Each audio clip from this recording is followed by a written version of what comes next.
Hey there folks, welcome to Spectrum Pulse. We talk about music, movies, art, and culture.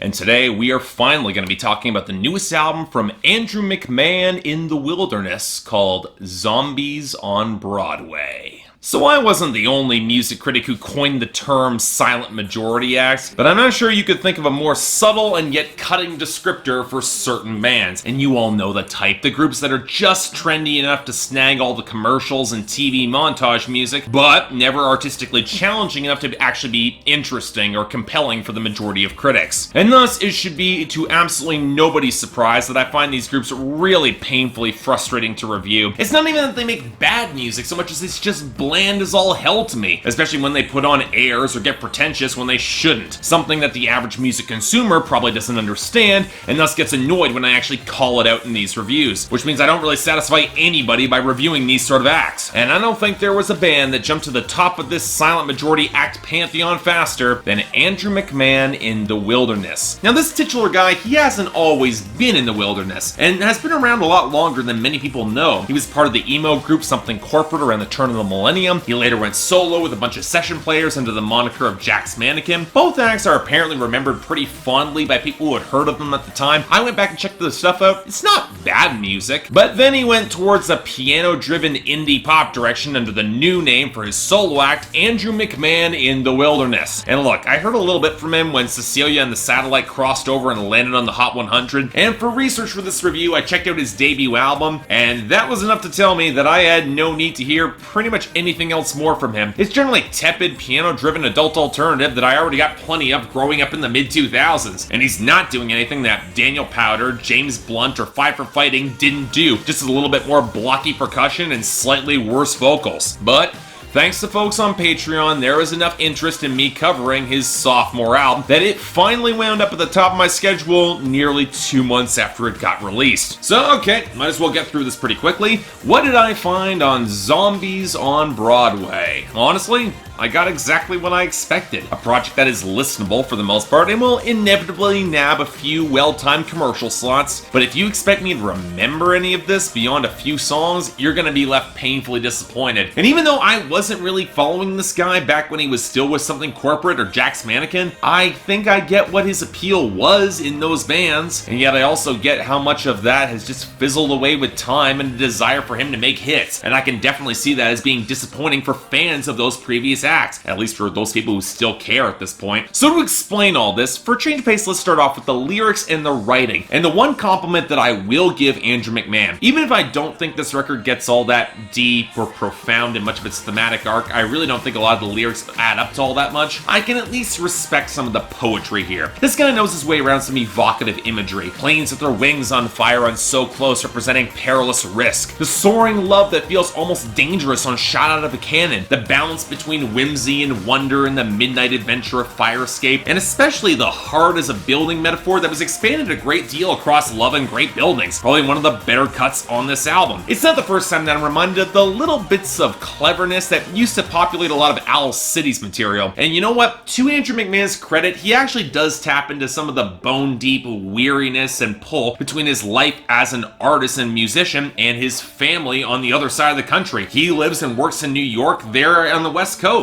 Dead Man's Dollar lays some of the foundation for that, and to his credit, McMahon ends the record pretty strongly with Birthday Song, coming to the acknowledgement that he can't keep partying and traveling the same way he used to if he wants to sustain his family, which leads to the open question of how many years he's got left in the music industry following in this lane. And when you couple it with some scattered bits of wit, I can definitely see Andrew McMahon's skill as a pop songwriter, even if I find some of the conclusions that he hits a little bit lacking in greater nuance, or at some points a little bit too overwritten for their own damn good. Like Brooklyn You're Killing Me about his move to another borough within New York, as if Brooklyn needs another song. Or the Getting Over an Ex song of Don't Speak For Me True. You'd think that being married with kids, he had to set songs like this aside, especially when they get this sour and bitter as that one does, but unfortunately not. It's really not a good tune. But you know what? Still, All this highlights a style of writing that could lead to some potent music, maybe in the resurgent emo scene right now where that sort of overwritten detail is often prized. The problem is that Andrew McMahon is making pop music with this brand, and a particularly soulless brand of pop music at that. And you know what? That's not a knock on pop at all. I've got pop records that have topped my personal year-end list. I know when I hear quality hooks and melodies and production, and I'm sorry, but the second I start digging into the production and instrumentation on this album, the less I hear any of that quality. As you would expect, many of the main melodies are rooted in the pianos, with heavier blocks of drum machines operating as percussion to supplement whatever bass guitar can hold anything as close to a groove, and even a little bit of actual guitar that you might hear if you listen specifically for it, especially when he tries to go for the aping Capital City and a particularly limp imitation of retro disco on So Close and Shot Out of a Cannon. At least those tracks actually have grooves. The weedy melody and echoing snap of Don't Speak For Me True, the hints of acoustic guitar against the glittery mix on Fire Escape. That's before you get to the incredibly clunky, oscillating synth and percussion line on Island Radio. It sounds like pop that would have been churned out by committee to roughly match the sounds of the past 4 or so years, just with any actual personality or texture in the percussion blasted away. Would it surprise you to hear that there are plenty of millennial whoops trying to give this record any sense of earnest swell? Hell, I'm just surprised I don't hear more trap percussion here. Now, that's not saying there isn't some impact with some of these songs. The breakbeat-esque line on Brooklyn, You're Killing Me, that's not bad. And the main groove switch behind Love and Great Buildings, it had some promise to it, but I don't hear anything that stands out or pushes any boundary in the production or has a lot of texture or shows any personality that you would expect to match a lot of the writing. But all this takes away from the biggest problem, Andrew McMahon himself. And again, this isn't saying that he's a bad singer. He's got pipes, he's got earnestness, but man, his voice does not fit against this sort of production. Part of this might be a poor choice of vocal melodies. He'll drag out syllables in songs like Walking in My Sleep in a way that I found profoundly annoying, but the fact is that his voice is more nasal and thin. And with this choice to emphasize certain words over others, he'd be more of a natural fit for production that was a little looser, a little bit more flexible, that could fit with his voice, which is the exact opposite of the blocky drum machines and inert grooves that he gets. Worse still is the fact that he's trying to carry these heavier, more anthemic, earnest pop songs with big choruses, so of course he piles on the multi-tracking, and yet, instead of giving his voice the depth and swell to anchor these songs, he only amplifies the volume really in the mid-range, which isn't enough to give these tunes the impact that he wants as a singer. And you know what? He is a singer that's capable of a lot more dimension than his production allows him to really express, and a lot of the vocal production is pretty compressed too, which doesn't help either. And you know, that's a damn shame. But really, the more I listened through this project, the more sad I felt. Andrew McMahon is easily making the least interesting or relevant music of his entire career, and yet,